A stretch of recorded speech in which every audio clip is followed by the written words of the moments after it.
말씀을 나누겠습니다. 산상수훈 41번째 시간입니다. 마태복음 6장 12절 13절 함께 봉독합니다.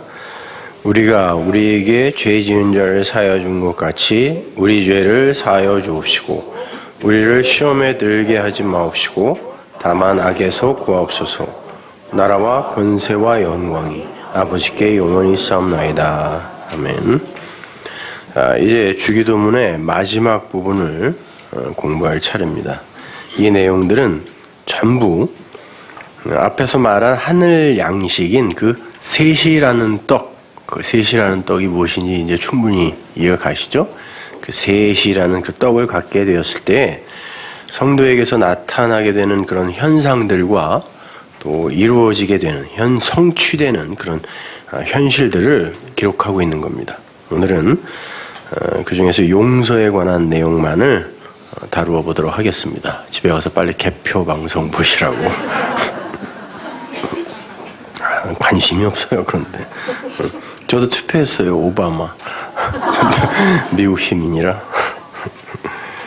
우리가 앞서 공부한 바에 의하면 주님은 모든 율법을 살인하지 마, 간음하지 마, 거짓 증거하지 마의 그 셋으로 축약을 해서 설명을 해 주신 후에 그 모든 것을 올바로 이해를 해서 마음으로 간직하고 그것을 이웃에게 이렇게 흘려줄 수 있으면 그것이 바로 사랑이다, 아가페다 라고 말씀하셨죠. 그게 사랑이야. 에스카톨로스 코드란테스, 그 넷의 마지막 그 4분의 1 우리가 해야 할 그것을 아가페, 사랑이라고 했잖아요. 그죠? 그리고 셋으로 완성이 된 자들이 넷의 존재, 그 사랑을 하는 그런 존재로 살게 된다고 하셨죠. 그러면 그것이 바로 하나님이 원하시는 온전, 완전이다, 텔레이오스다 라고 이렇게 말씀해 주셨어요. 그래서 5장 마지막을 하나님이 온전하신 것처럼 너희도 온전해야 된다. 근데 어떻게 온전해져야 되느냐? 그걸 모든 율법을 사랑, 그러니까 넷으로 그렇게 이해하여 마음으로 가지면 그걸 온전이라고 해줄게 이렇게 이야기했단 말이에요. 하나님의 어떤 도덕적 속성 이런 것들을 닮아가는 게 온전 아니란 말입니다. 온전에 비스무리하게가 아니에요. 그냥 온전해라 그랬다니까요. 닮아가라고 그러지 않고. 그리고는 그러한 성도의 역사 속 현실, 그것을 이제 프로슈코마이, 기도라는 것을 이제 예로 들어서 다시 풀어주는 거예요. 그게 주기도문입니다. 그러니까 5장 앞에 그 내용들을 이렇게 떡으로 너희들이 갖게 되면 이렇게 흘려주게 될 거야. 그리고 너희들에게서 나타나는 현실, 또 성취되는 그런 현실은 이런 거야 라고 설명해 주는 게 주기도문이에요. 그리고 그걸 통틀어 그냥 기도라고 한단 말입니다. 그러니까 우리가 하는 대부분의 기도는 성경이 말하는, 그리고 하나님이 원하시는 그런 기도는 사실은 아닌 거죠. 성도는 그 사랑으로 완성이 되는 말씀을 양식으로 받아서 그 하늘들 안에 아버지를 모신 자가 되는 것이며, 그래서 하늘에 계신 우리 아버지로 시작되는 거죠. 그래서 저 하늘에 계신 우리 아버지가 아니라 하늘들, 우리가 호우라노스, 우리가 하늘들이 되면 그 안에 그 진리라는 아버지가 계신 것이고, 그 아버지가 우리를 아들로 낳는 거잖아요. 그죠? 그래서 그 하늘들 안에 그 아버지라고 이제 이야기를 하는 거고, 그리고 그것이 그 이름이, 그 말씀이 거룩하게 되는 거죠. 그건 다른 말로 그 말씀으로 깨끗하게 해주세요라는 거죠. 그건 이미 우리에게 일어난 현실이죠. 그 말씀, 그 진리로 우리는 깨끗한 자, 그게 하기오스, 성도라는 단어가 그 뜻이거든요. 그 깨끗한 자, 거룩한 자가 이미 됐단 말이죠. 그리고 그 상태가 바로 하나님의 말씀을 그 섬김으로, 하나님이 우리를 말씀으로 섬기잖아요. 그 섬김을 받는 나라가 되는 거고, 내가. 그 바실레이아가 섬기다라는 뜻이란 말이에요. 그 하나님이 말씀으로 날 섬겨주면 내가 나라가 되는 거란 말입니다. 그리고 그것이 하늘의 뜻이 땅인, 흙인 나에게서 이루어지는 거란 말이에요. 그렇게 하나님의 말씀을 진정한 영의 양식으로 받아 먹게 되면 우리에게서 일어나게 되는 그런 현상과 이루어지게 되는 현실이 이제 오늘 본문의 이야기들입니다. 하여튼 다 같은 이야기예요, 그냥. 본문 12절을 보면 우리가 우리에게 죄 지은 자를 사하여 준 것 같이 우리의 죄를 사하여 주옵소서라는 청원이 나옵니다. 우리가 하늘의 양식을 올바로 받아 먹게 되면 가장 먼저 나타난 것이 용서라는 현상이라는 이야기예요. 용서. 그게 구원의 핵심 아닙니까? 용서. 그런데 이 구절을 원문으로 보면요, 죄라는 단어가 하마르티아가 아니라 오페일레테스라는 단어로 쓰였어요. 신약 성경에서 죄라는 단어는 거의 하마르티아로 기록이 되어 있습니다. 그 단어의 의미는 관역을 벗어나다, 제짝이 아니다 라고 그랬죠. 그 단어 자체가 관역을 벗어나다라는 뜻도 있지만 하라는 부정접두어에다가 메로스가 그 창세기로 가면 하나님께서 남자의 갈비뼈로 여자를 만들었다라고 했을 때 그 제라라는 단어가 갈비뼈가 아니라 부분이에요. 반쪽. 이런 뜻이거든요.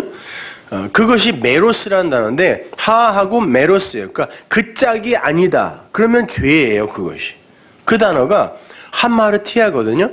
그러니까 내 짝을, 내 남편을 엉뚱한 것으로 붙들어서 나하고 붙여버리면 그게 죄예요. 하마르티아란 말입니다. 그러면 그렇게 엉뚱한 대상, 그 대상을 내 남편으로 붙들어 버리면 거기에서 발생되는 엉뚱한 열심이 있어요. 그러니까 하나님의 말씀을 진리로 받지 않고 율법으로 받아버리면, 그래서 그걸 내 남편으로 삼아버리면 그 율법은 나를 열심히 어떤 행위를 하게 독려를 해준다니까요. 그리고 독려뿐만 아니라 협박한단 말이에요. 그러면 그렇게 그 남편에 의해 강요된 행위를 내가 하게 되면 그 모든 것들을 다 죄라 그래요. 그게 하마르티아라는 단어란 말입니다. 그러니까 성경이 말하는 죄는 하나님이 아닌 그 다른 대상, 내 짝, 진짜 짝이 아닌 다른 짝, 그걸 내게 붙여서 그걸 숭배하는 것이거나 거기에서 발생되는 엉뚱한 관역을 향하는 그런 열심, 이런 걸 죄라 그래요. 그러니까 그것이 세상에 속해 있는 그러한 상태에 대한 인간 실존의 현주소, 이게 하마르티아예요. 죄라 말입니다. 쉽게 말해서 하나님께서 우리에게 하늘을 설명해 주시기 위해 우리의 인식 수준에 맞는 아래의 것으로 우리에게 주신 것들이 있죠. 그 호코스모스의 세상 아래에 모든 것이 다 그거란 말이에요. 그걸 그냥 표피 그대로 인식을 함으로 해서 잘못된 짝으로 그걸 취해버리거나 그 표피적 말씀을 몸으로 열심히 행해버리면 그걸 죄라 그런단 말이에요. 그런데 성경이 말하는 죄는 그것만이 아니에요. 오늘 본문에 나오는 죄는 그것과는 다른 죄예요. 말씀드렸다시피 오늘 본문의 죄는 하마르티아가 아니라 오페일레마타라고 기록되어 있는데 그 단어는 그냥 빚이에요. 빚. 채무자가 진 빚 있죠, 빚. 그 빚, 그 빚이라는 의미와 함께 마땅히 해야 할 의무라는 뜻도 있어요. 마땅히 갚아야 할 빚을 갚지 않거나 마땅히 해야 할 일을 하지 않으면 그것이 바로 죄라는 거예요. 갑자기 율법으로 돌아가는 거 같죠? 설마 그런 얘기겠습니까? 여기서 말하는 마땅히 해야 할 어떤 일은 그런 율법적인 행위를 말하는 게 아니에요. 아무튼 이 신약 성경이 쓰여질 당시의 사회문화적 관습을 고찰해 보면 당시 유대인들은 일하지 않는 것, 그리고 마땅히 해야 할 책임과 의무를 행하지 않는 것을 죄의 범주에 넣었던 것은 분명해요. 그래서 주님께서도 일하지 않는 자는 먹지 말아라라고 이야기한 것이 일하지 않는 자는 못 먹는 자다는 뜻이에요. 주님은 지금 그 문제, 그 오페일레마타의 문제를 그 문제에 대한 해결을 말씀하시고자 하는 거예요. 그렇다면 성도가 지니고 있는 그 빚, 그걸 죄라고 지금 여기서 하니까 다른 데서는 빚이라고 그렇게 번역을 하거든요. 근데 여기서는 굳이 죄라고 했단 말이에요. 근데 둘 다 같은 뜻이에요. 그걸 먼저 확인해야 되겠죠. 그 빚. 그것을 갚지 않고 그것에 대한 의무를 행하지 않으면 죄라 그러니까 반드시 그것이 무엇인지를 먼저 규명하고 가야 된단 말이에요. 로마서 1장 13절 보세요. 형제들아 내가 여러 번 너희에게 가고자 한 것을 너희가 모르기를 원치 아니하노니 고건법이죠. 반드시 알기를 원한다 이런 뜻이에요. 이는 너희 중에서도 다른 이방인 중에서와 같이 열매를 맺게 하려 함이로되 지금까지 길이 막혔도다. 헬라인이나 야만이나 지혜 있는 자나 어리석은 자에게 다 내가 빚진 자라. 이게 같은 단어예요. 빚진 자다. 바울이 자기를 빚진 자라고 그래요. 그럼 바꿔 말하면 내가 만약에 이거 갚지 않으면 너희들에게 죄인이다 이런 말이에요. 그러므로 나는 할 수 있는 대로 로마에 있는 너희에게도 복음 전하기를 원하노라. 답이 나왔습니다. 그죠? 바울이 빚진 자로서 갚아야 할 빚이 뭐라는 거예요? 복음 전하는 거라는 거죠. 오페일레테스. 바울은 반드시 그 빚을 갚아야 되는 거예요. 그리고 15절에서 그 빚이 복음의 빚이라고 분명히 밝혀줘요. 그러니까 성도는 반드시 복음의 빚을 갚는 자로 살게 되어 있다라는 그런 말이에요. 오늘 본문에 그 사하여 주옵시고 그 아페스도 앞의 동사들과 마찬가지로 그 시제가 과거 명령형이에요. 그건 우리에게 반드시 완성이 될 수밖에 없는 어떤 것, 아니 이미 완성된 그것을 청유하는 거라 그랬죠. 그게 과거 명령형 시제라 그랬잖아요. 따라서 성도는 반드시 빚을 갚아 용서를 전해주는 삶을 살아야 되는 거예요. 아니 살게 되어 있다라는 그런 말입니다. 자, 그게 무슨 말인지 제가 차근차근 설명해 드릴게요. 바울은 진리를 전해받아서 그것을 마음으로 받은 자신을 빚진 자라고 표현을 했어요. 그리고 우리가 요즘 공부하고 있는 로마서 8장에서는 이렇게도 말을 합니다. 로마서 8장 12절 보세요. 그러므로 형제들아 우리가 빚진 자로 돼. 마찬가지예요. 같은 단어입니다. 육신에게 져서 육신대로 살 것이 아니니라. 너희가 육신대로 살면 반드시 죽을 것이로되 영으로서 몸의 행실을 죽이면 살리니. 잘 보세요. 형제들아 우리가 빚진 자다. 그러면 당연히 빚을 갚아야 되는데 육신으로 빚을 갚으면 너희는 반드시 죽는다 이런 말. 육신으로 빚을 갚으면 너희는 반드시 죽는다. 그러니 영으로 그 육신의 빚 갚음 그것을 죽여라 이런 말이에요. 근데 영은 푸뉴마, 올바른 말, 깨끗한 말, 진리의 말씀을 가리키는 거란 말이에요. 그러니까 이게 굉장히 중요한 거거든요. 그런데 사람들이 이것을 그냥 너무 쉽게 간과해버리는 것 같아요. 여러분 선악구조 속의 아담들은요. 자신들의 구원을 위해서 스스로의 자원과 열심과 애씀과 노력으로 자신들의 몸을 활활 태우는 삶을 살게 되죠. 근데 주님은 뭐라고 그러냐면 너의 몸을 불사르게 내어줄지라도 사랑이 없으면 꽝이다 이렇게 얘기했단 말이에요. 근데 모든 인간이 자기의 그 빚, 그러니까 구원을 얻어내기 위해 자기의 몸을 활활 태워요. 이게 빚 갚는 거예요. 모든 인간들이. 안 그러면 불안해서 죽죠. 그래서 그들은 율법의 행위로 자신들의 빚을 갚으려고 안간힘을 쓰게 되어 있어요. 아니 인간은 그거밖에 할 줄 아는 게 없어요. 그게 이 땅에 태어나는 모든 보편적 아담들의 속성입니다. 그렇게 이 땅의 모든 인간들은 율법의 빚을 진 자로 평생을 살게 돼요. 그래서 기부로, 선행으로, 선교로, 인격의 도야로, 자신의 빚을 갚아 나가요. 이걸 다 갚으면 구원에 이르겠지라는 막연한 추측을 갖고,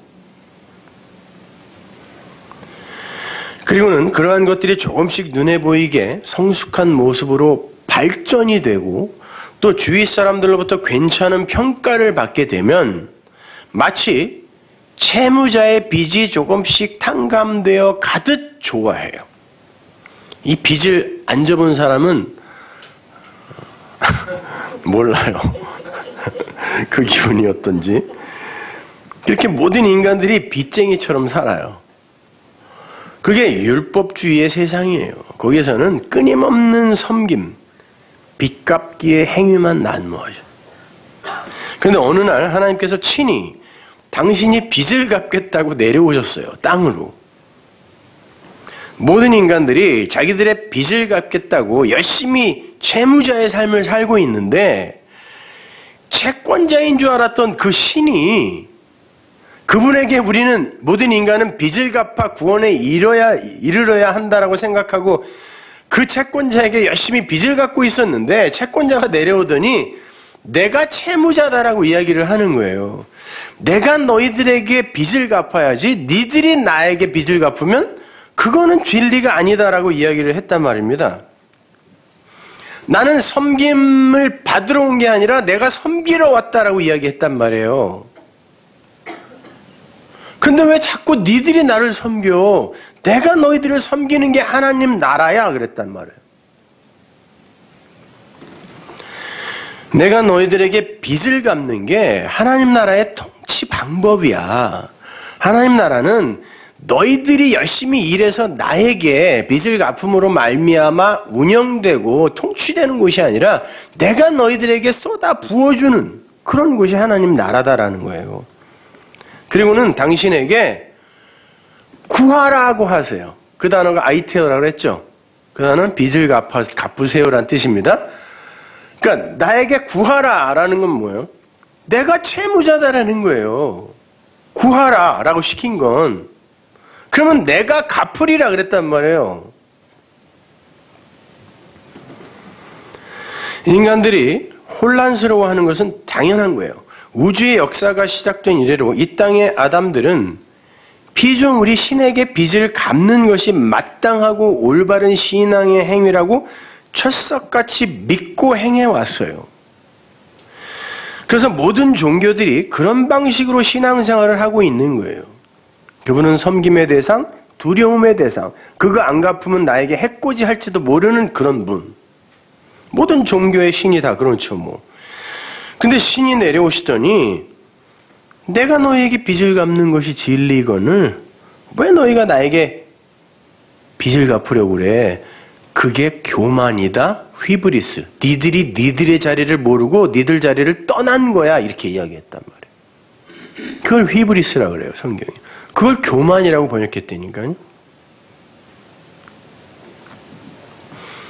니들이 아무리 열심히 무언가를 만들어내서 나에게 바친다 할지라도, 니들이 심지어 예수와 방불한 자처럼 성숙해서 내 앞에 온다 할지라도 이 세상 것은 내가 안 받는다는 거예요. 하나님이 대노하셨어요. 이 독사 새끼들아, 욕을 하시면서. 당연히 그게 무슨 말인지 알아듣는 이가 없었습니다. 이게 무슨 소리야. 아담들의 속성은 그 신에게 빚을 갚고 섬기는 건데 하나님이 내려오더니 우리에게 빚을 갚는다네. 그게 은혜잖아요. 그러니까 그 은혜를 이해할 수 있는 아담이 한 사람도 없었다니까. 근데 이 역사 속 아담들 중에 그 말의 뜻을 알아먹는 이들이 나타나기 시작했어요. 오순절 이후부터, 그죠? 50 이후부터. 희년이죠. 우리는 하나님께 드려서 갚을 수 있는 그런 채무 변제의 능력이 전혀 없는 자들이라는 것을 깨닫는 자들이 이제 나타나기 시작한 거예요. 아, 이걸로는 빚을 갚을 수가 없는 거구나, 이렇게. 그래서 그들은 하나님께서 창세전부터 약속하신 그 생명의 말씀을 받아 먹고 살아나기 시작했어요. 하나님이 주마 하셨던 그 약속의 생명을 마치 채권자들처럼 거저 받아먹기 시작했단 말이에요. 준다고 했으니 주세요라고 아이테오 하니까 그분이 주셨다니까요. 진짜로 빚을 갚아 주셨단 말이에요. 그게 약속 아닙니까? 내가 원하기도 전에 그분이 주마라고 약속하신 그걸 나에게 주면 그분이 나에게 빚을 갚는 거예요. 먼저 준다 그랬으니까. 그게 하늘에서 내려온 생명의 양식이었어요.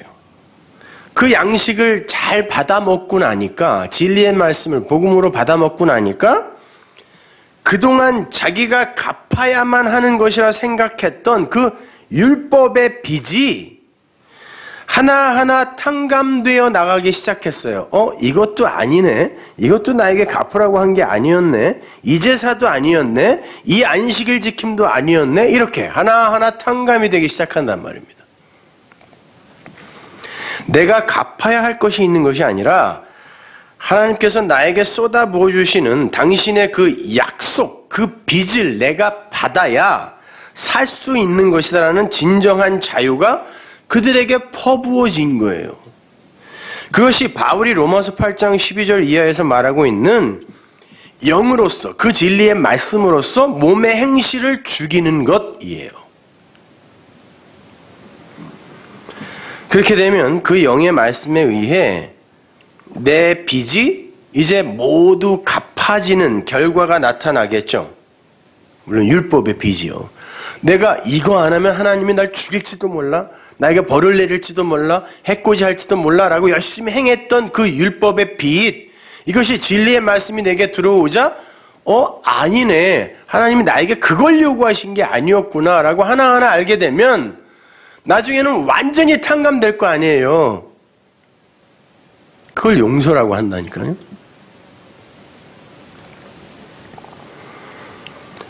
그렇다면 1차적으로 내가 빚을 탕감해줘야 하는, 바울이 자기 보고 빚진 자라 그랬잖아요.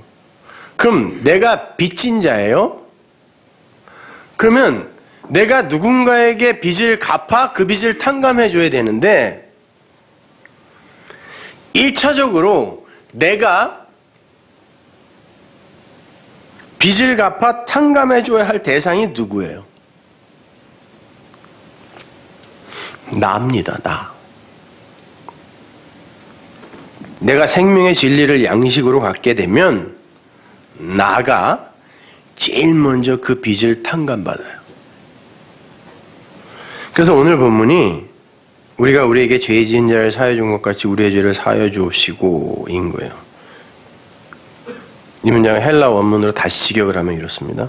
그리고 우리 안에서예요. 자유롭게 하는 용서가 일어나게 해주세요. 우리 안에서 우리의 그 죄들을, 다시 우리의 그 죄들을 당신이 사하여 용서하셔서 우리 안에서 자유가 일어나게 해주세요. 이런 말이에요. 그리고 역시 우리가 우리를 용서합니다. 카이로 연결되어 있거든요. 우리가 우리를 용서합니다. 우리의 그 죄들을, 이런 말. 이 문장을 아람어로 보면요, 우리가 우리의 죄를 용서합니다 라는 그 어구가 완료 시제로 기록이 되어 있어요. 아람어에서 완료형은 동시적인 것을 가리키는 거거든요. 예수님이 아람어로 말씀하셨을 거 아니에요. 그죠? 그러니까 그리로 가서 확인을 해보면 금방 안단 말이에요.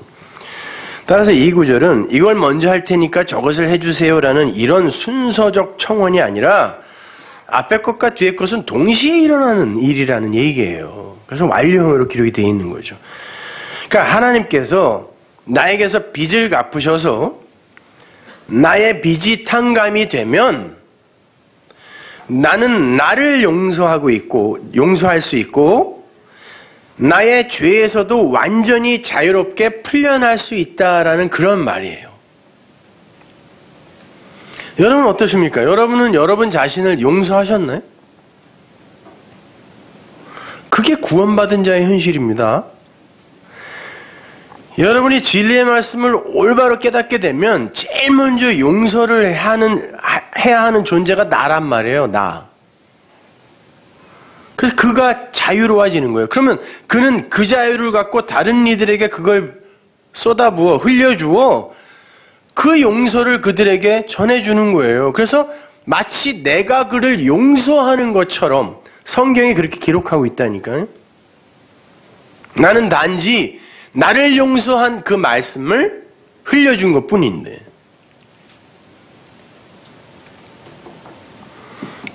그러니까 여러분이 여러분을 용서하잖아요. 그러면 정말 그 어디나 하늘나라예요. 늘 행복하고 기쁘고 뭐 그렇다는 말이 아니라 그건 미친놈이고 그 자유로 살게 된단 말이에요. 그 율법의 빚에서 풀려난 자로 살게 된다는 거예요. 그러면 그 사람은 하나님이 지옥에 보낸다 할지라도 거기서 그 자유로 산다니까요. 거길 천국이라 그래요. 뭐 유치하게 그냥 우리가 원하는 모든 게 다 구비되어 있는 그런 곳을 천국이라고 생각하시면 여러분은 아직도 하나님 말고 재물을 섬기는 사람들이에요. 세상을 섬기는 거예요, 그것이요. 그런 것과는 아무 상관없어요. 물론 좋을 거예요. 그러나 우리가 생각하는 그런 좋음이 아니라니까요.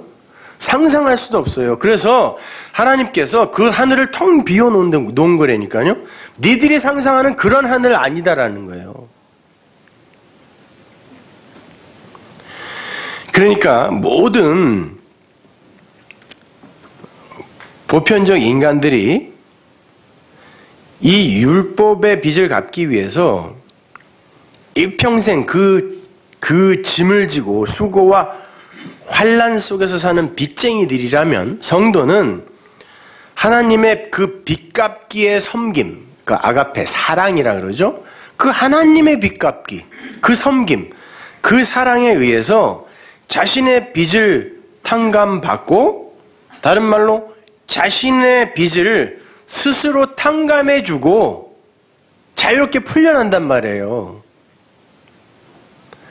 뭐 1년에 무슨 뭐 맥추감사절, 추수감사절 이건 성경에 있지도 않은 것들 뭐 성탄절, 부활절 이럴 때마다 이거 목돈해서 바쳐야 되는 거 아니에요? 교회 대목 아니에요. 그러니까 없는 것들을 자꾸 만들어낸다니까 교회에서 그거 없으면 큰 교회들은 재정이 왕창 흔들리게 됩니다, 여러분. 그런데 그런 거 원래 그런 거 하는 거 아니다라고 이야기를 해줬잖아요, 제가. 그래서 여러분 적어도 그런 데서 풀려났죠. 그렇게 풀려나는 거예요, 하나하나. 근데 다른 사람들이 다 하고 있으면 그거 안 하면 되게 불안하다니까요. 혹시 나만 하나님이 나만 미워하시면 어떡하지? 이렇게 그런 게 어디 있어요? 그런 거 없어요. 아니 하나님이 절기월삭 이런 거 갖고 아직까지도 논하는 놈들은 전부 저주받은 놈들이다 그랬는데 그거는 다 찢어버린 것 같아. 그 사람들 성경책에서. 그러니까 뭐 성탄절에 같이 모입시다 이런 말 하지 마세요. 끼리끼리 모여서 노세요. 재밌게. 그날은 태양신의 축일이었다니까요. 그날을 왜 우리가 기념하냐고. 그리고 그 예수는 나를 설명하기 위해 하나님이 우리에게 주신 그 아들의 대표인데 나를 축하해야지 그럼. 왜 그 예수가 오신 걸 축하해요? 답답해 정말. 자, 그렇게 우리는 자신을 용서하고 자신의 빚을 탕감해주고 또 빚 갚으세요라고 입을 벌리고 있는 이러한 이웃들에게 그걸 전해주어 또 빚진 자로서 내 빚을 또 탕감받는 거예요.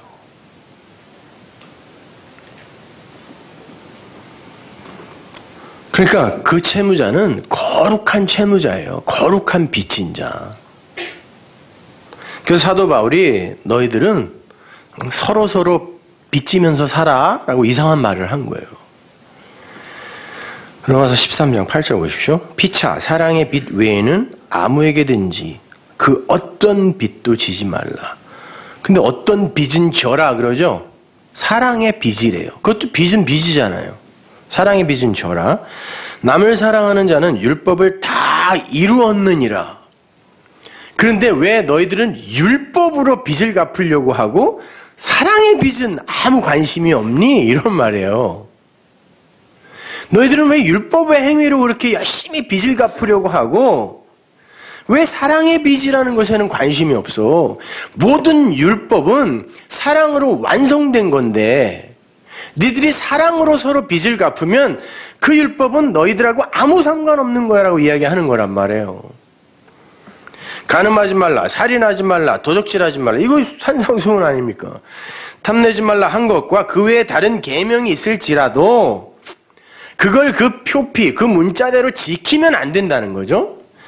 네 이웃을 네 자신과 같이 사랑하라 하신 그 말씀 안에 그게 다 들어있는 거예요. 그게 그 말이야 이란 말이잖아요. 사랑은 이웃에게 악을 행치 아니하나니 그러므로 사랑은 율법의 완성이니라. 모든 그 율법의 그 세목들은 바로 그것을 진리로 올바로 깨달아 사랑을 흘려주라는 얘기였지. 그래서 사랑이 율법의 완성이라고 하는 거예요. 언제 그 율법을 하나하나 지켜서 그걸로 빚을 갚으라 그랬어? 그러는 거죠. 만약에 다른 이에게 너희들이 그 말씀을 그렇게 다른 이들에게 그 빚을 탕감해주는 말로 용서의 말로 전해주지 못하면 너희들은 그 이웃에게 악을 행하는 거야 라고 이야기하는 거예요. 사랑이 이웃에게 어떻게 악을 행하니? 그러잖아요.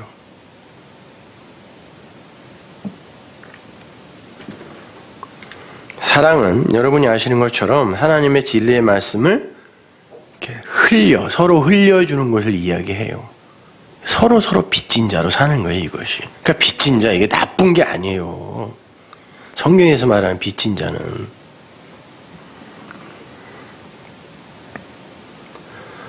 서로가 서로의 율법의 빚을 탕감해주는 역할을 하고 있는 게 성도란 말이에요. 서로 빚을 갚는 형국. 그것이 진리 안에서의 교제라는 거예요. 코이노니아. 서로 빚진 자로 사는 거예요. 그럼에도 불구하고 하나님의 말씀을 율법으로 주어서 율법의 빚을 더욱 가중시키는 자들은 이웃을 사랑하는 게 아니란 말입니다. 그게 악을 행하는 거란 말이에요. 그러니까 진리이신 하나님을 진리의 말씀을 통하여 올바로 깨달아서 그것이 하나님 사랑이죠. 왜냐하면 하나님은 사랑이다 그랬잖아요. 그럼 하나님을 사랑하라라는 말은 뭐겠어요? 그 사랑이신 하나님을 그분이 어떤 분인지 내가 잘 깨달아 알면 그 하나님을 사랑하는 거란 말이에요. 그것이요. 근데 엉뚱하게 오해해가지고 그분을 빚쟁이로 만들어버리면, 아니 채권자로 만들어버리면, 나에게 빚을 받아내는 그런 채권자로 만들어버리면 그건 하나님을 모독하는 거라니까요. 열심히 섬겨서 하나님을 모독하는 거라니까요. 그래서 하나님이 그렇게 분노하셨던 거예요. 그렇게 열심을 부려 제사 드리고 열심을 부려 율법 지켰던 그 바리새인들에게 대노하셨잖아요. 왜 나를 모독해?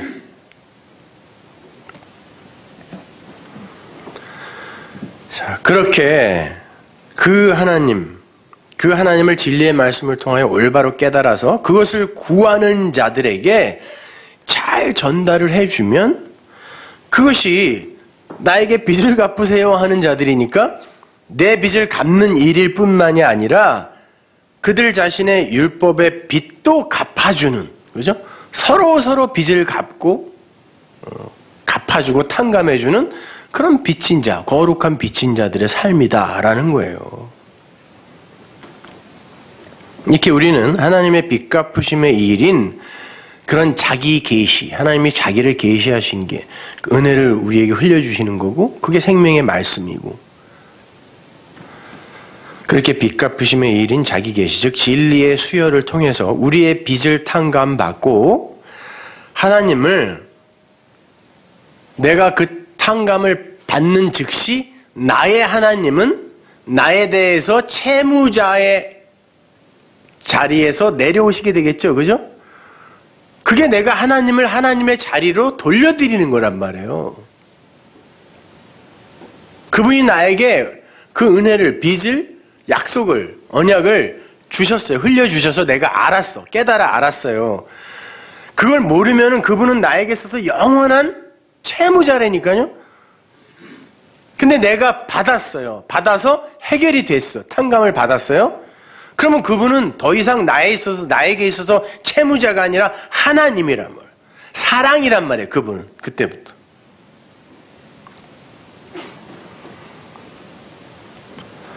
그렇게 하나님을 채무자의 자리에서 해방시켜드리며 우리 자신을 용서하고 그 용서의 말씀을 다른 이들에게 흘려주어서 그들로 하여금 자신의 율법적 채무를 변제받게 만들어줄 뿐만이 아니라 그들 자신도 다른 이들에게 또 거룩한 빚진 자가 되어서 빚을 갚는 사랑의 매개체로 살게 만들어줄 수 있어야 되는 거예요. 그들을 성도라고 한다. 이렇게 이야기하는 겁니다.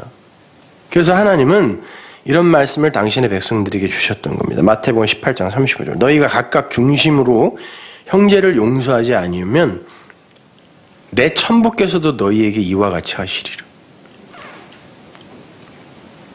우리가 우리의 이웃의 죄를 자유롭게 풀어줄 수 있는 사람이 되지 못하면 이게 아피에미, 오늘 본문에 나오는 그 용서의 이야기예요. 이것이. 자유롭게 형제의 죄를 풀어줄 수 있는 그런 사람이 되지 못하면 하늘의 아버지께서도 널 못 풀어준다는 뜻이에요. 바꾸어 말해서 하나님 아버지의 그 빚갚기에 의해서 진리의 말씀을 받고서 그 용서를 받은 자는 그 용서가 뭔지 반드시 다른 이들에게 설명해 줄 수 있다는 말이에요.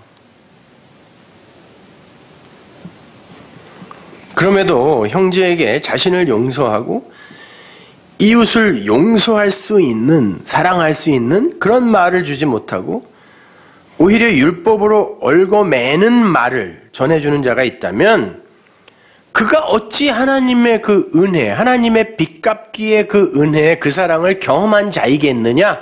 이런 말이에요.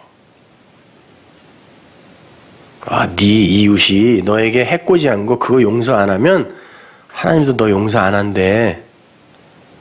그러니까 이를 악물고 용서해버리는 거? 하나님 그런 거 원하는 거 아니에요. 그렇게 이 악문자들이 천국에 몽땅 다 들어간다고 한번 생각해 보세요. 그들은 평생 거기서 일을 간다니까요.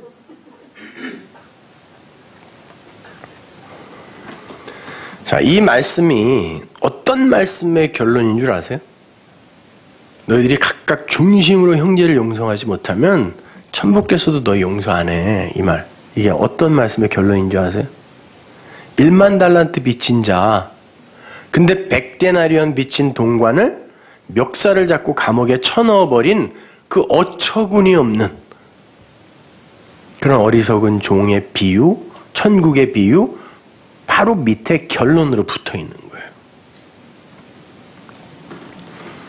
1만 달란트라는 것은 고대시대 때 아주 상상을 불허하는 액수라 그랬죠. 한 국가가 식민지였던 이스라엘이 로마에게 1년 동안 바쳤던, 나라가 바쳤던 조공이 800달란트니까 1만 달란트를 개인이 어떻게 갚아요? 못 갚는 돈이라는 것으로 그냥 예수님이 예로 들은 거예요. 상상할, 그때 당시에 사람들이 그게 얼마야? 이렇게 상상할 수도 없는 돈. 그 1만 달란트죠. 그런데 그 1만 달란트 빚진 자가 어떻게 빚을 졌는지 모르겠지만 그 빚진 자가 채권자인 주인에게 뭐라 그래요? 한번 보세요. 마태복음 18장 23절. 이러므로 천국은, 천국, 섬김이라는 건 바실레이아가 섬기다, 통치하다라는 말이지만 섬기다라는 말이니까 섬김이라는 건 그 종들과 회개하려 하던 어떤 임금과 같으니 회개할 때에 1만 달란트 빚진 자 하나를 데려오매 갚을 것이 없는지라. 자, 그게 그의 실존이에요. 그 어떤 것으로도 갚을 게 없는 자, 이게 역사 속 아담들의 실존이라니까요. 갚을 게 없는지라 주인이 명하여 그 몸과 처와 자식들과 모든 소유를 다 팔아 갚게 하라 한데, 하나님이 욥에게서 뺏어간 겁니다. 그리고 그에게 진리 주신 거예요. 그가 이 땅에서 이 역사 속에서 가치라고 갖고 있는 그것들 다, 이란 말이에요. 그것들 다 팔아서 그걸 다 팔면 너는 나에게 빚 갚을 수 있어. 이렇게 말씀하시는 거예요, 지금요. 그거 팔아봐야 얼마 된다고.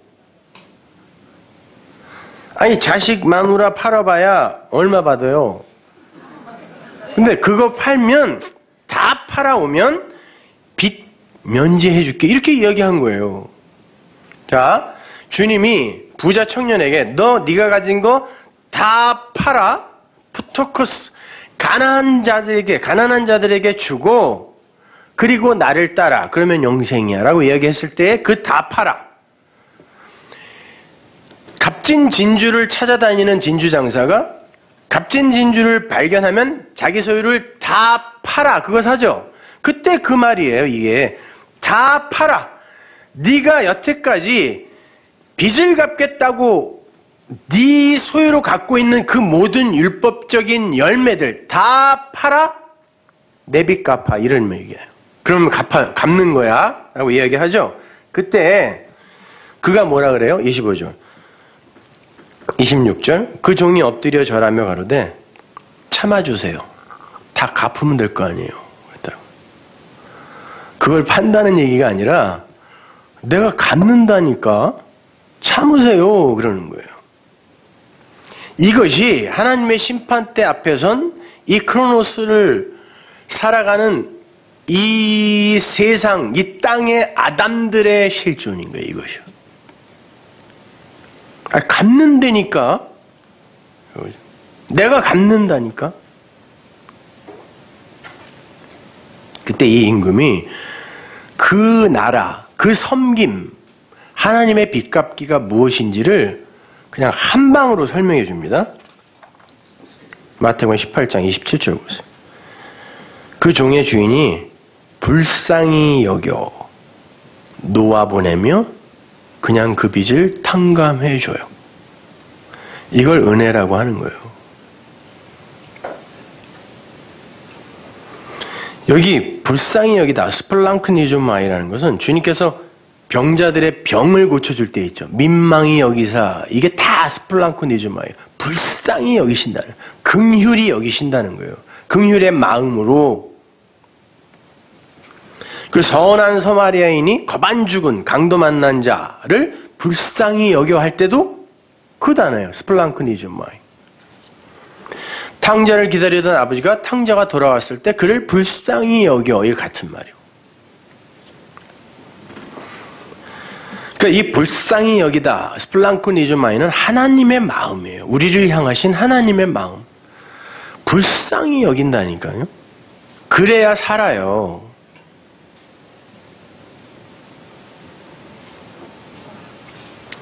그렇게 하나님 아버지의 긍휼이 그 종에게 임하면 그 종의 빚이 그냥 거저 탕감되는 거예요. 그걸 천국, 하나님 나라의 섬김이라 그래요.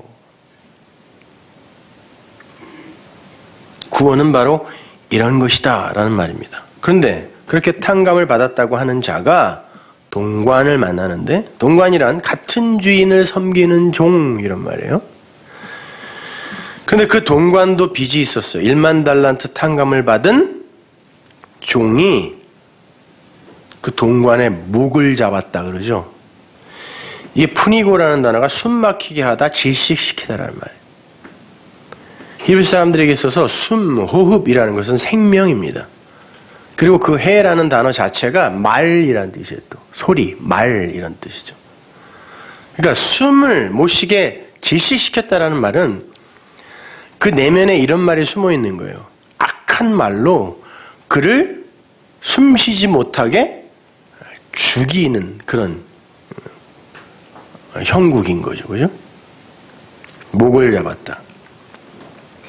자신은 이미 구원에 이르렀다고 자신하면서 하나님의 말씀을 전한다고 하는 자들이 상대방의 빚을 탕감해 주기는커녕 잘못된 말로 그의 숨통을 막아버리고 율법의 감옥에 쳐넣어버리는 그런 작태를 에피소드화해 놓은 거예요. 주인이 나를 용서했대요. 1만 달란트 탕감을 해줬대요. 그런데 또 다른 빚진 자를 만나서는 그의 목을 졸라 감옥에 쳐넣어버리는 거예요. 율법의 감옥에. 그 푸니고라는 단어가 여기서 쓰였어요. 마가복음 4장 7절 보세요. 더러는 가시떨기에 떨어지면, 가시떨기는 율법이죠. 가시가 자라 기운을 막음으로, 자, 율법에 의해 기운이 막히다가 푸니고예요. 이게 질식해버리는 거예요. 율법은 사람들의 그 생명, 호흡, 진짜 호흡인 푸뉴마가 아니고 가짜 호흡이기 때문에 그들이 숨을 못 쉬고 질식해버리는 거예요. 율법으로. 그게 푸니고예요. 하나님의 말씀이 호흡을 주지 못한다는 거예요. 숨을 주지 못해요. 생명을 주지 못하고 그를 질식시켜버려요. 죽여버려요. 오히려. 1만 달란트 탕감을 받았다고 하는 자가 그런 악한 말로 빚진 자를 감옥에 쳐넣어버린 거예요. 임금이 그를 뭐라 그러죠? 악한 종이라 그래요. 아까 우리 바울의 이야기 속에서도 그 악하다라는 말이 나왔었죠? 같은 말이에요. 그건 악한 거야. 그게 악이라는 거예요. 아무튼 이렇게 하나님의 말씀을 진리로 받아서 씨로 간직한 사람은 반드시 자신을 용서하고 이웃들에게도 용서를 전하며 그 빚을 탕감해주며 그들에게 빚진 자로서의 자신의 빚도 탕감받는 그런 서로서로 사랑의 빚을 진 자들로 살아야 되는 거예요. 그게 안 되면 그는 악한 자예요. 포네로스. 다음 주에 공부하겠지만 다만 악에서 구해주세요가 그 악이에요. 그거 못하면 그 악에서 못 나오는 겁니다. 다 연결이 되어 있단 말이에요. 이 용서의 이야기가 왜 주어지게 된 거죠? 베드로 때문이에요. 마태복음 18장 21절 보세요. 그때 베드로가 나와 가로되 주여 형제가 내게 죄를 범하면 몇 번이나 용서하여 주리까? 7번입니까? 예수께서 가라사대 네게 이르노니 7번뿐만 아니라 70번씩 7번이라도 할지라. 490번? 베드로가 주님께 형제의 죄를 얼마나 용서해 주어야 하냐고 물었어요. 근데 주님께서 헵토메콘 타키스 헵타, 이 말은 70번씩 7번이라는 말이 아니라 70이라는 부사예요. 그건요. 그리고 7이라는 명사를 그냥 이렇게 붙여놓은 거예요.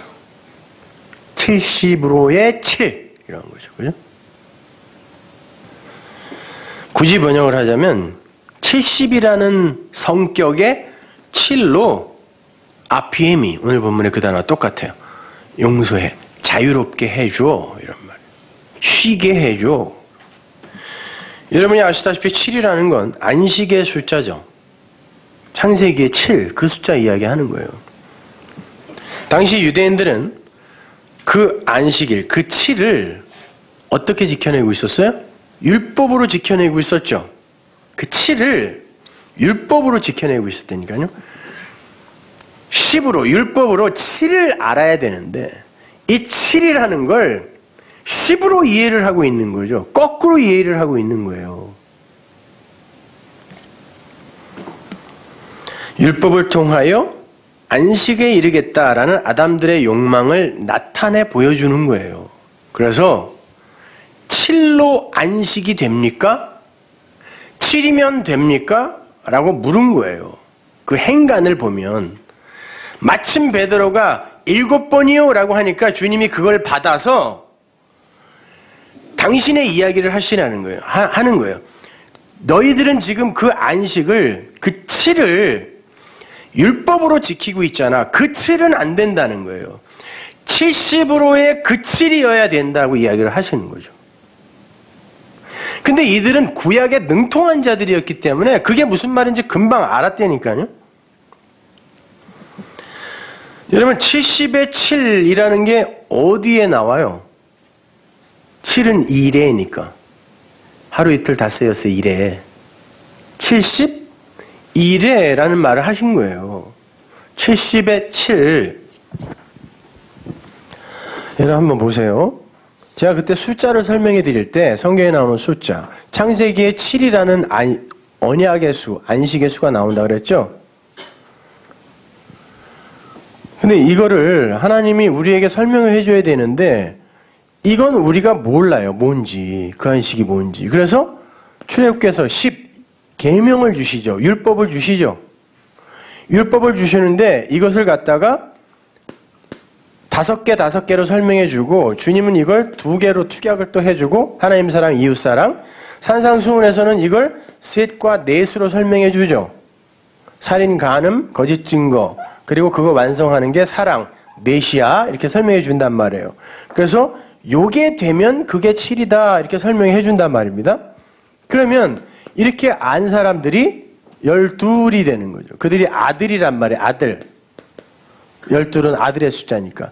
벤, 야민 이게 오른손의 아들, 아들의 완성이라는 거고 12의 첫 번째 누구예요? 르벤, 루가 라에서 온 거니까 아들을 봐라. 내가 아들을 이제 설명해 준다. 그래놓고 12, 맨 마지막에 벤, 야민 이것이 아들이야. 근데 그 아들이라는 단어가요.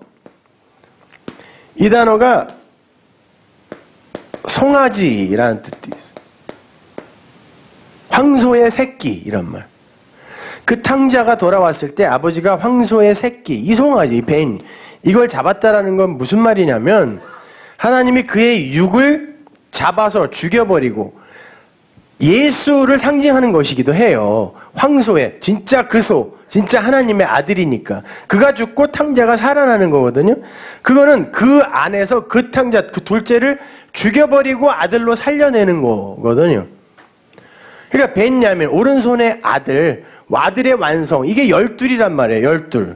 그렇게 아들이 되면 이들은 이 10으로 이 7을, 안식을 안자가 되는 거죠.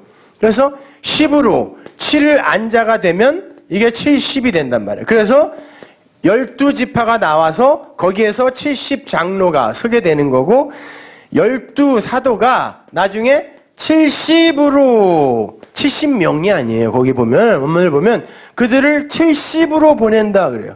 둘씩 짝으로 70으로 보낸다 그런단 말이죠. 그러면 이 70이라는 건 이 10으로 7이 되는 거지 이 7을 안식을 이 열로 이걸로 도달하려고 해서는 안 되는 거란 말이에요. 그러니까 베드로가 그러는 거예요. 용서라는 거, 안식이라는 건 7입니까?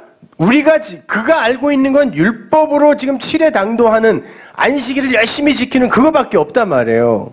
베드로가 알고 있는 건 그때 주님이 그 얘기를 받아서 우리 교회에게 말씀하시는 거예요. 우리 교회에게 아니지. 그 7이 아니라 70의 7이지. 그래서 부사, 명사 이렇게 쓴단 말입니다. 그러면 70의 7, 71회가 뭔지 알면 주님이 저 용서를 어떻게 말씀하시는지 알게 되겠죠. 그죠? 다니엘서 9장에 보면 71회에 관한 내용이 나오는데 다니엘서는 유다가 BC 586년에 망하죠. 유다가 바벨론에게 멸망하고 하필 바벨론이 바벨이에요. 바벨탑의 바벨. 거기엔 탑이라는 말도 없어요. 그냥 바벨이에요. 바벨론, 바벨 같은 단어입니다. 그 바벨론에게 유다가 망하고 그 나라에 포로로 잡혀가 있을 때 기록된 거예요. 다니엘서가. 그러니까 거기는 그러니까 이 세상에 포로로 잡혀와 있는 여러분 생각하시면 되는 거예요. 근데 이 세상 왕들은 느부갓네살이 뭐라 그래 다니엘한테.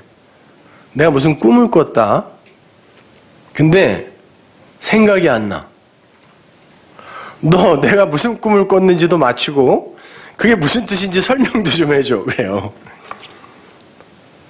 아 그럼 황당한 요구가 어딨어요. 그 말은 여러분 꿈이라는 게 영원히 지속되지 않으면 꿈이라 그러죠. 그래서 성경이 꿈, 환상 그러면 우리에게 허락된 이 유한한 세상, 우리의 인생을 이야기해요. 그걸 꿈이라 그래요. 그런데 성령이 임하면 환상을 본다 그러죠. 그게 뭔지를 안다는 뜻이에요. 이상한 걸 본다는 뜻이 아니라. 요엘서에 나오잖아요. 그렇게 이 꿈 같은 이 세상을 사는데 이 세상 왕들, 모든 아담들 이야기하는 거예요. 그 왕들은 그 꿈이 뭔지도 모르고 그게 무슨 뜻인지도 몰라요. 그러니까 하나님의 사람이 너는 지금 이런 꿈을 꾸고 있는 거고 그건 하나님이 이런 이유로 준 거야 라고 설명을 해주는 거예요. 그러니까 그 나라에 우리가 잡혀와 있으니 얼마나 속이 터지냐고. 답답한 거죠.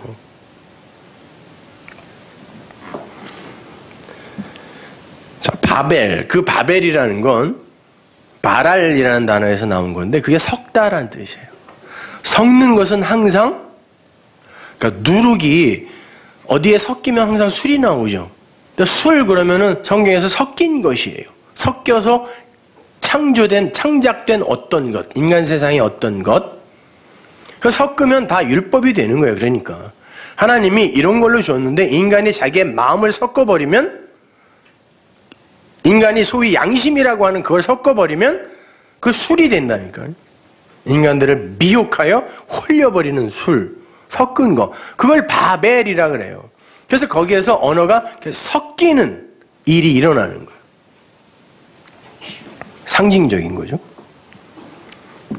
그러한 곳에 그렇게 섞이면 거기가 심판이에요. 그곳에 하나님의 백성들이 들어갑니다. 들어가가지고 거기에서 그 섞인 자들과 방불하게 살다가 어떤 은혜에 의해 이제 그들만 나오게 되는 거예요. 근데 그들이 그 안에서 사는 그 기간이 72일이에요. 그거는 이 역사 전체를 가리키는 겁니다. 다니엘서 9장에 보면. 그러니까 그 이 역사 전체가 우리가 포로로 사는 기간이에요. 여기가. 거기에서 하나님의 약속이 주어져요. 72일에 그때가 되면 너희들이 풀려날 거야. 그 유다가 516년에 완전히 풀려나죠. 조금씩 잡혀가다가 또 조금씩 풀려나서 나중에 계산해보면 그냥 70년이에요. 그래서 70년 포로 생활 그러는 거죠. 하나님은 유다가 안식년을 지키지 않아서 그 땅을 쉬게 만들기 위해 70년의 포로 생활을 그들에게 허락했다 그래요. 성경은. 그러니까 쉬어야 되는데 너희들이 뭔가에 쫓겨서 쉬지 않고 안식하지 않고 열심히 달려버리면 하나님은 그걸 심판하신단데. 그래서 70년을 그 땅을 쉬게 하세요. 당신 백성들의 땅을. 근데 안식년은 7년마다 한 번씩 돌아오죠. 그러니까 70 곱하기 7, 72일에가 거기서 나온 거란 말이에요. 그러니까 70번의 안식년을 너희들이 어겼다. 그러니까 70년 동안을 내가 이 땅을 그냥 아예 쉬게 만들어버리기 때문에. 그러니까 매년이 안식년이에요. 거기는. 그 포로 생활 전체가. 그러니까 거기에서 그게 뭔지를 알면 그들은 이 바벨에서 안식을 할 수 있다라는 거예요. 그게 뭔지를 알면. 왜? 그게 안식의 기간이거든요. 70이라는 것 자체가.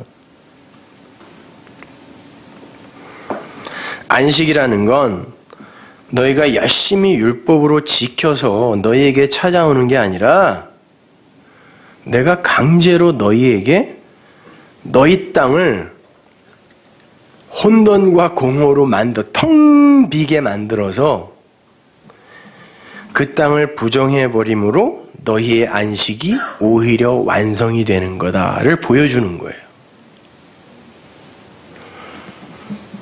그것을 너희에게 가르쳐주기 위해 너에게 허락한 시간이 바로 70일에라는 거예요. 70으로의 그 7이다라는 거예요. 율법이 아닌 은혜다라는 이야기예요. 그러면 그 안식에 희년이 오는 거예요. 그 희년은 50일에서 오순절, 그날 성령이 오시는 것입니다. 그러면 우리의 이제 인간으로서의 역사가 끝나는 거예요. 육신으로서의 역사가 끝나는 거예요. 그게 70일의 이야기란 말입니다. 그러면 지금 주님께서 7로 용서할까요? 라고 묻는 베드로에게 70에 7로 용서를 하라 라는 게 무슨 말이겠어요? 인생은 율법으로 용서가 되는 게 아니라 하나님의 은혜로 용서가 되는 것임을 가르쳐 주시는 거예요. 이 모든 역사가 사실은 용서의 역사라는 거예요. 용서하기 위해 하나님이 주신 역사인데 그걸 아는 자는 나을 것이고 모르는 자는 그 밥 아래서 죽는다. 그러니까 그 용서를 여러분이 알아먹어야 되는 거예요. 그러니까 우리는 이 바벨, 이 지긋지긋한 야차들의 세상에서 안식을 하며 자유롭게 사는 이들이 있다니까요. 누가 뭐라 그러던 말던.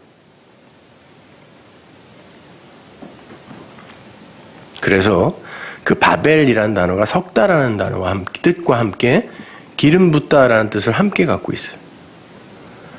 그 바벨, 섞은 것 안에서 하나님의 은혜가 임하면 그에게 기름이 부어지는 거죠. 그러니까 뭐 바벨이 뭐 나빠요? 성도들에게는 거기도 천국이라니까요. 거기서 기름 받으면 되는 거예요. 진리의 말씀 받으면 되는 거예요. 그러면 거기서 용서가 일어나는 거예요. 그런데 심판대의 왕 앞에서 1만 달란트 빚진 종이 기다려주세요. 내가 갚을게요. 라고 나선 거예요. 나는 7로 할 거예요. 끝까지. 그런 거죠. 그러면 너는 용서를 모르는 거야. 그 이야기 하는 거예요. 그는 70일에 쏟아부어진 그 용서를 이해하지 못한 사람인 거예요. 성경에 그런 말이 나오죠. 하나님은 모든 자가 구원받기를 원한다. 그게 그런 말이에요. 하나님은 이 역사를 그 용서를 위해 만드셨다. 당연히 모든 이가 구원받기를 원하는데 하나님의 은혜가 임하지 않으면 누구도 구원 못 받아. 그걸 설명해 주는 거예요. 모든 자가 구원받기 원한다 그러니까 뭐 하나님이 보편 구원론을 이야기하셨다고 이야기하는데 천만의 말씀. 성경을 그냥 그렇게 몇 구절만 뽑아가지고 자기 신학을 만드는 데 사용하면 안 돼요. 사람이 만든 창작해낸 엉터리 신학이란 말입니다. 그것은. 자, 그래서 그 임금이 그 72일을 이해하지 못한 그 종에게 비탄감을 선언해 주었음에도 그것이 뭔지 모르고 다른 이에게 비탄감의 복된 소식을 전해주지 못하고 그를 오히려 목 졸라 감옥에 가두는 자로 어떤 이들은 살더라는 것입니다. 그러니까 여러분 듣는다고 해서 여러분이 다 진리가 됐다라고 생각하시면 안 돼요. 사도 바울이 그런 말 하죠.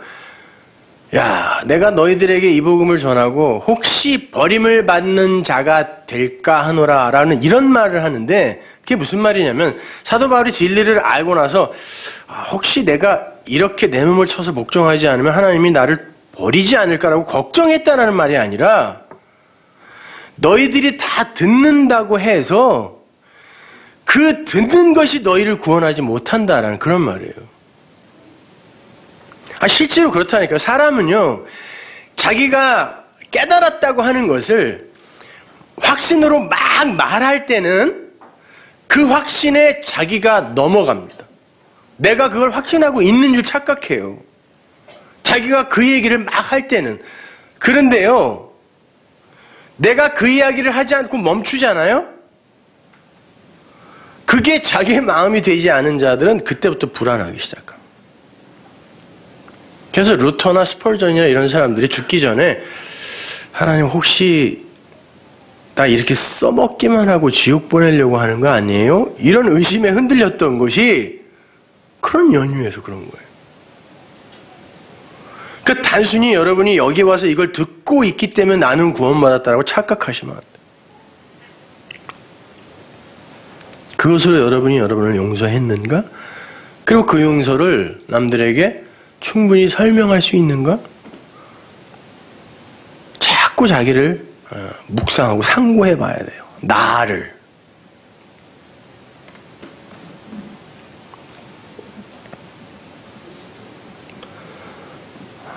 자, 그렇게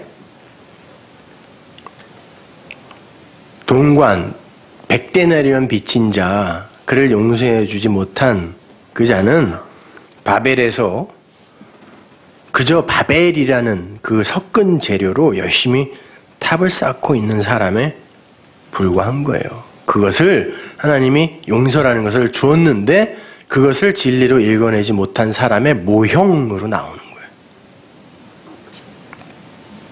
그러니까 같은 처지의 동관을 자유롭게 풀어주지는 못한 망정 감옥에다 쳐넣는 자가 된 거죠. 바울은 이 땅에서 그 바벨, 그 석다라 그랬죠? 그 바벨을 통하여 다른 바벨 기름 부음이라 그랬어요. 그거는 거기에 당도해야 하는 성도의 현실을 이렇게 설명해 줍니다. 로마서 15장 25절. 그러나 이제는 내가 성도를 섬기는 일로 예루살렘에 가오니 이는 마게도냐와 아가야 사람들이 예루살렘 성도 중 이건 이방이죠. 가난한 자들을 위하여 기쁘게 얼마를 동정하였습니다. 저희가 기뻐서 하였거니와 또한 저희는 그들에게 빚진 자니 빚진 자가 그 단어입니다. 오늘 본문에 오펠레테스. 만일 이방인들이 그들의 신령한 것을 나눠 가졌으면 육신의 것으로 그들을 섬기는 것이 마땅하니라. 무슨 말인지도 잘 모르겠지만 그냥 얼핏 보면 예루살렘 사람들에게 마게도냐와 또 아가야 사람들이 신령한 것을 받았으니까 그들이 어려울 때 육신에게 필요한 구제 헌금, 돈을 보내는 게 마땅한 거 아니냐? 이런 말로 보이지 않아요? 그래서 이걸로 이제 헌금을 착취하는데 자주 쓰는데 그렇게 보이죠?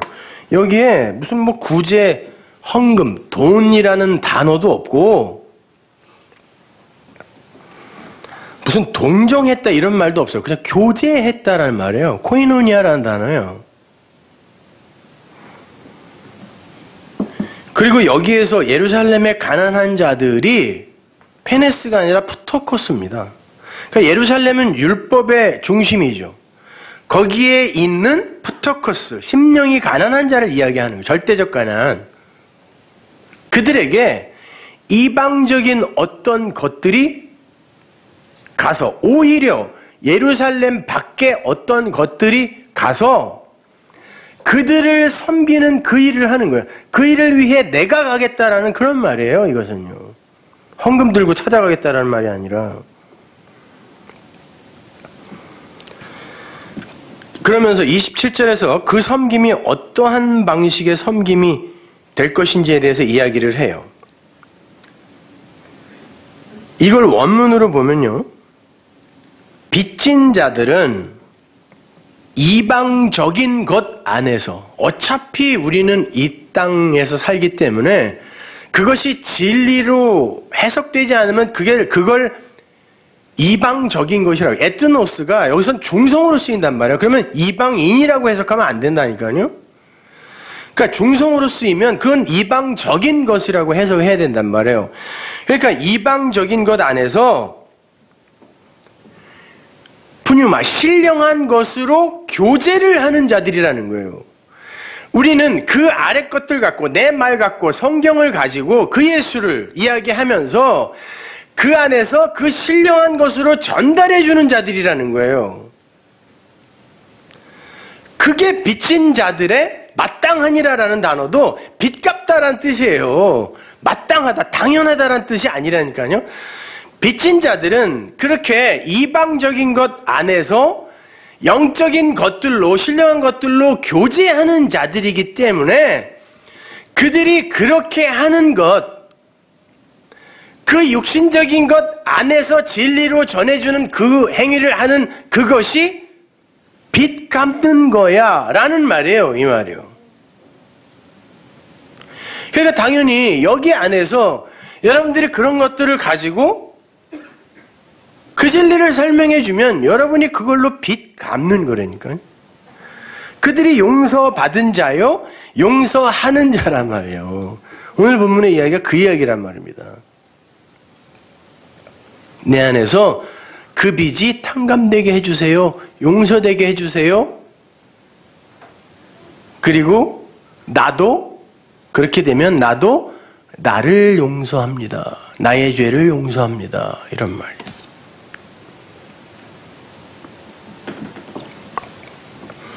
그러니까 여러분이 뭐 과거에 무슨 일을 했던 뭐 어떤 사람으로 살았던 너무 자부심 갖지도 마시고 거기에 너무 묶여있지도 마세요.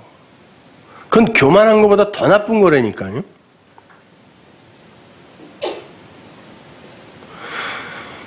성도의 목적지가 나는 죄인 중에 괴수입니다 라는 것을 아는 것이다 라고 했더니 그냥 주구장창 나는 죄인입니다 죄인입니다 거기에 머물러 있어. 그냥 아니라니까요. 그래요. 내가 죄인이라 하나님께서 당신의 은혜와 사랑으로 나를 의인 만들어 줬다까지 가야지 그냥 나는 죄인입니다 죄인입니다 그러고 앉아있으면은 그래 너 죄인이야 그럴 거야 하나님이. 누가 뭐래? 아니 그래서 하나님이 나에게 그 은혜 그 사랑을 퍼부어 주셔서 내가 이렇게 용서하고 사랑할 수 있는 자가 되었습니다까지 가는 거지. 내가 죄인 중에 괴수입니다 하고 끝? 그래 그럼 넌 죄인이니까 지옥 가라 그러실 거 아니에요 하나님이.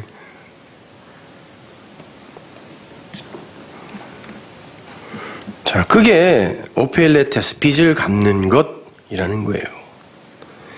그 셋이라는 떡을 예수라는 문을 두드려서 받아낸 그 친구가 자기를 그 떡으로 배불린 다음에 용서한 다음에 다른 그 떡을 필요로 하는 아이테오 구하는 빚 갚으세요 하는 또 다른 친구에게 전해주는 그 이야기가 그래서 이 주기도문 밑에 붙어있는 거란 말이에요. 그게 용서야. 그게 떡 이야기야. 이렇게. 그것이 바로 진정한 용서이고 진정한 교제, 코이노니아이며 그것이야말로 성도의 사랑인 거예요. 그런 면에서 이렇게 우리가 뭐 구역 같은 걸 이렇게 나눠주지 않았는데도 불구하고 335 모여서 바로 그 사랑의 이야기를 하고 하는 그런 것들, 이건 정말 바람직한 거예요. 그러니까 자주 모이셔서 서로 이렇게 빚진 자로서 그 사랑을 나누시면 됩니다. 그냥 교회에 온 사람들 나가는 뒷구멍 막는다고 어떻게 조직을 만들어서 시줄 날줄로 엮어서 이거 관리를 해야 돼라는 의미에서의 구역 이런 거는 하나도 필요 없어요. 그 관리해서 뭐 할 거예요. 아닌 사람들은 빨리빨리 나가야지 뒷문으로. 그러니까 그렇게 그 진리에 연합이 되는 그런 이들끼리 모여서 그 사랑의 나눔을 하시면 됩니다. 다른 건 필요 없어요. 그러니까 그래서 주님이 주인의 것으로 다른 이들의 빚을 막 탕감해준 그 불의한 청지기를 너 지혜 있다 그런 거예요.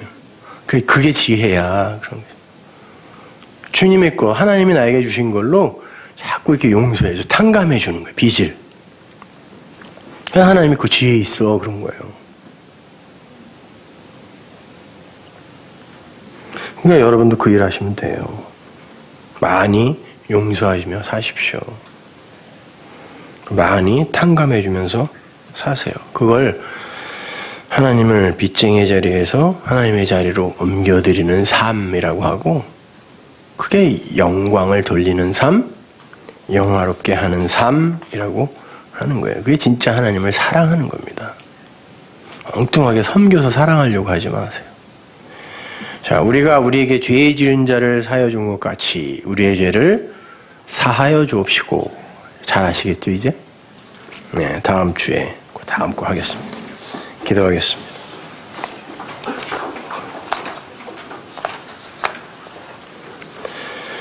하나님 은혜를 감사합니다. 아버지 하나님, 그렇게 우리는 하나님의 빚갚음의 사랑, 빚갚음의 은혜로 우리의 빚을 탕감받았고 우리를 용서했습니다.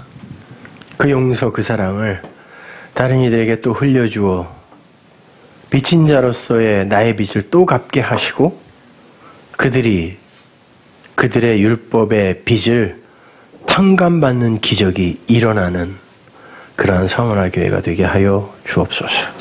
그런 사랑의 교제, 그러한 은혜 흘림의 교제, 그것이 충만한 성원화 교회 되게 하여 주옵소서.